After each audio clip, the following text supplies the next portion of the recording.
Will you pray with me? Creator God, breathe your Spirit into us and mold us into the nurturers of your creation. Speak to us in your words so that we might grow into your calling on our lives. Amen. Ray Archuleta worked for the USDA as a soil scientist, agronomist, and farmer for over 30 years. He saw agriculture from all vantages, and in his years, he had an epiphany. It all suddenly seemed very wrong. He started to hate agriculture and lost hope in it. Then he met farmers Gabe Brown in North Dakota and Ray Steyer in North Carolina. These men had also seen the futility of conventional industrial models and a necessity to shift into a more ecological and holistic approach called regenerative agriculture. This was when Ray's life completely changed. He saw that we live in a regenerative natural system designed to be very good. It works well. We just need to work with it instead of against it. As stewards and nurturers of God's complex creation. For Ray Archuleta and others who are shifting as farmers and as eaters into a more regenerative approach to agriculture, it's a journey that involves a change of heart and mind and humility. Joseph's story shows us how he had to shift his mind and be a humble steward of God's creation. Joseph's life story occupies the entire last portion of the book of Genesis. The first story that we get about Joseph is that of him and his amazing Technicolor Dreamcoat, or as the NRSV puts it these days, his long robe with sleeves. We read that their dad, Jacob, loved him more than any of his brothers. So when Joseph has a dream that everyone interprets to mean that Joseph will rule over them, they get angry.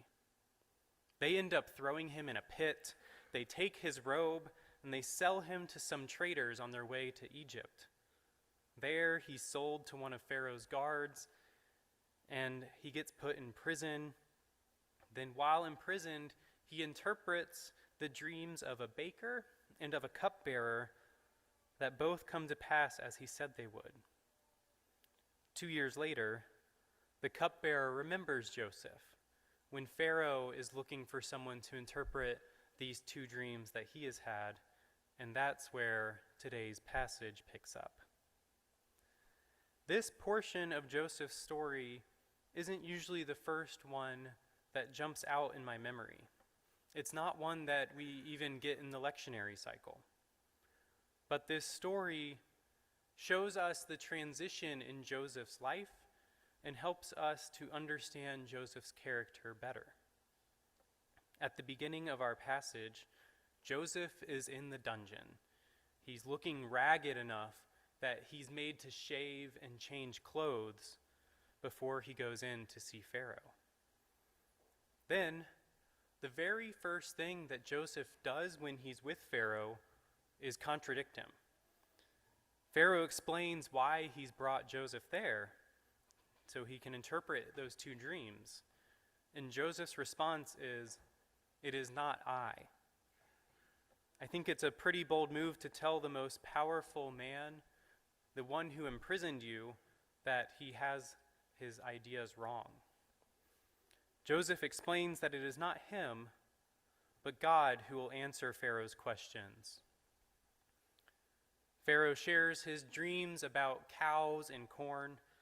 They both follow the same plot, where we have 7 wonderful, beautiful, strong cows and corn, immediately followed by 7 ugly, blighted, withered cows and corn. and those eat up the good ones. Immediately, Joseph launches into an explanation of these dreams.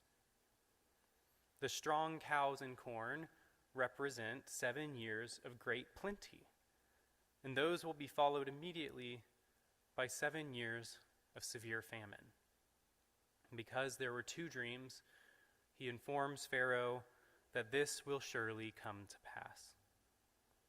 And it's here that Joseph again tests the boundaries of his position.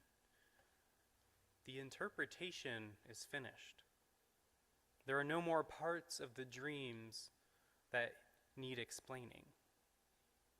But in the last verses of our passage, Joseph goes on to explain the path forward as he sees it. He inserts himself into the role of advisor to Pharaoh.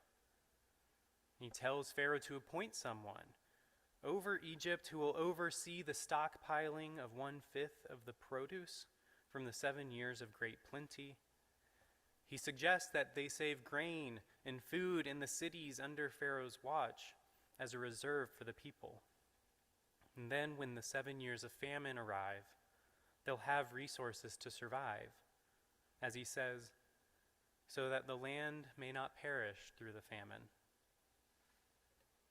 In the version of the story that we get in Genesis, Pharaoh doesn't ask Joseph for advice, but still Joseph shares his views and ends up in that role that he described to Pharaoh. He becomes Pharaoh's right-hand man. And all these things do come to pass. There are years of great plenty, and then a nightmare-inducing period of severe famine. And Joseph's system helps people have food to eat. As we face drastic challenges related to our climate crisis and food systems, we can be inspired by Joseph. For one, Joseph speaks hard truths to those in power. At the time of this story, Joseph was a prisoner. He was brought to Egypt as a slave and was quickly put into prison. And now he's brought before the most powerful person who's been told that he can help him solve his problem. Joseph goes from absolutely nothing to an audience with the Pharaoh, where he speaks boldly and without hesitation. Even though he's an outsider, he's a foreigner, he's a slave, he's a prisoner. He knows that he can help and that he has a solution for what's coming. And I'm sure that Joseph knows Pharaoh isn't going to be pleased that his dreams mean his land is going to have a severe famine arriving. Joseph knows that Pharaoh might not take this news very well, and still he shares the interpretation. Maybe that's why he's bold enough to suggest a plan after he finishes interpreting the dreams. Maybe he doesn't want to leave Pharaoh standing in the uncertainty of bad news, so he shares a vision of hope for continued life.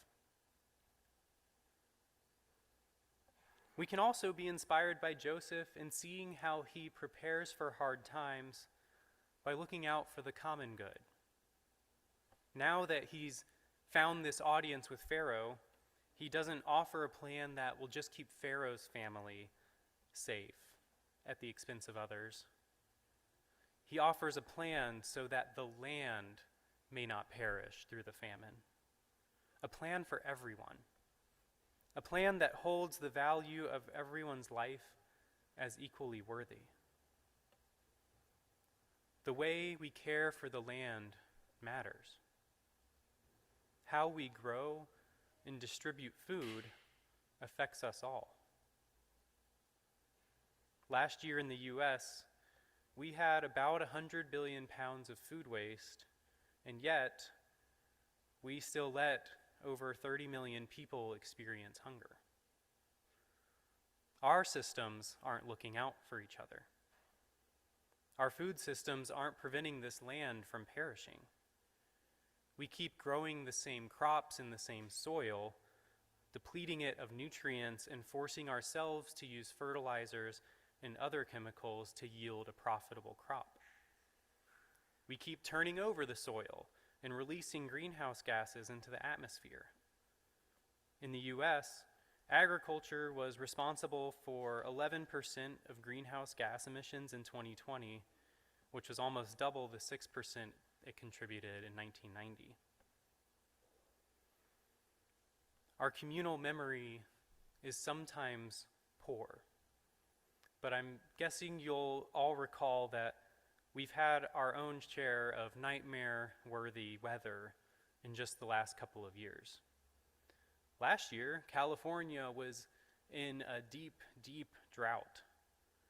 And this year, it seems that they can't escape these incredible snowfalls and rainfalls causing landslides and flooding. Last Wednesday, Fort Lauderdale received over 2 feet of rain in 24 hours. There have been tornadoes tearing through the middle of this country, deep freezes reaching farther south than ever before. We are so removed from our food supply system that we don't understand what it's doing to our land. We don't see the effects on farmers. We don't see what a bad season does. We don't have a direct link between our consumer actions and their consequences on the earth. We have plenty of Josephs out there speaking hard truths to us. For decades, there have been people speaking these truths, warning us what was to come, what has now arrived, and what have we done to them? We've not done as Pharaoh did. Instead, what we've done is what I think many people expected Pharaoh to do to Joseph. We've thrown them back in the dungeon or else expelled their voices from our hearing. I've known some Josephs in my own life. Almost 15 years ago, I took an environmental science class in high school that pointed out how little time we had to turn things completely around for the planet to continue on. And I've talked with some of the earth stewards who have shared about the Josephs they encountered decades ago with these same warnings. We need to listen to these Josephs.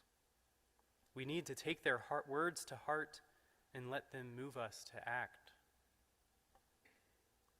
And we also need to be Josephs.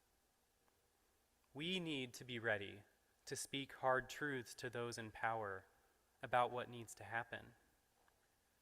We need to take our opportunities to share what God has put on our hearts so that the land may not perish. If you ever have questions about what to do or who to contact, the earth stewards of this congregation would be more than happy to talk with you. They'd love to bring you into their ministry and keep up the energy of this community to be leaders in caring for creation. You can meet many of them in Chadsey after the service. Today, for Earth Justice Sunday, we celebrate a particular call to care for God's creation. But this call extends every day of the year. And it sounds like a huge challenge. It sounds like a giant burden. And I find that the scope of these issues of food systems and climate change can often be overwhelming. But there's one more thing that we can glean from Joseph's story. I think the last thing that we can learn from Joseph is his everlasting faith in God. From being sold into slavery by his own family, to being imprisoned in Egypt, to becoming extremely powerful in Pharaoh's house, he is always faithful. His actions and identity are grounded in God in ways that allow him to trust in hope. We are now in the middle of a season that holds hope and new life at its center. Easter is the perfect time to dare to hope for huge changes.